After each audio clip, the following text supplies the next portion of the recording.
প্রিয় সনাতনী বৃন্দ, আপনি যদি দেবদেবীর পূজা করে থাকেন, আপনি যদি ভূত প্রেতের পূজা করে থাকেন, আপনি যদি দেবতাদের পূজা করে থাকেন, পিতামাতার পূজা করে থাকেন, যদি আপনি ভগবান শ্রীকৃষ্ণকে বাদ দিয়ে আপনি দেবতার উপাসনা করে থাকেন, আজই বাদ দিন। কেননা আপনি যদি দেবতাদের উপাসনা করেন, তাদের পূজা করেন, তাহলে আপনি সনাতনী নন। আপনি ভগবানের কাছে কোনোদিনও যেতে পারবেন না। কেননা এ কথা স্বয়ং, এটা আমার কথা নয়, এটা স্বয়ং পরমেশ্বর ভগবান শ্রীকৃষ্ণ গীতায় বলে দিয়েছেন।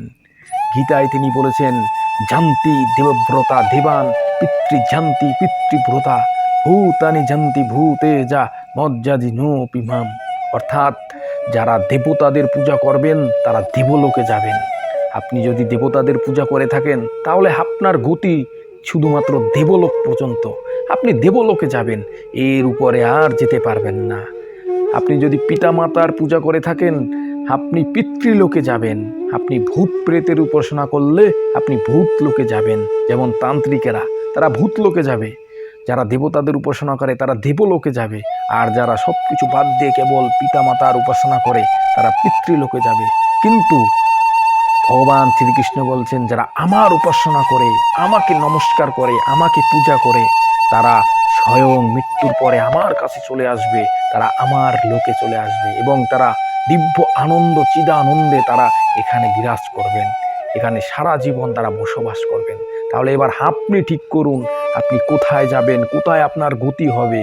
আপনার কর্মই বলে দিবে আপনার কোথায় গতি হবে।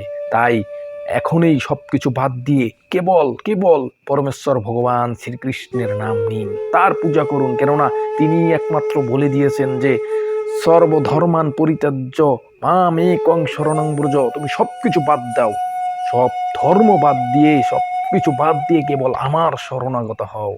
মন মানা ভাদু মদ ভক্ত মদ জাজি মাং নমস্কুরু। তিনি এখানে বলে দিয়েছেন যে তোমরা কার পূজা করছো, কেবল আমার পূজা করো, একমাত্র আমাকে নমস্কার করো।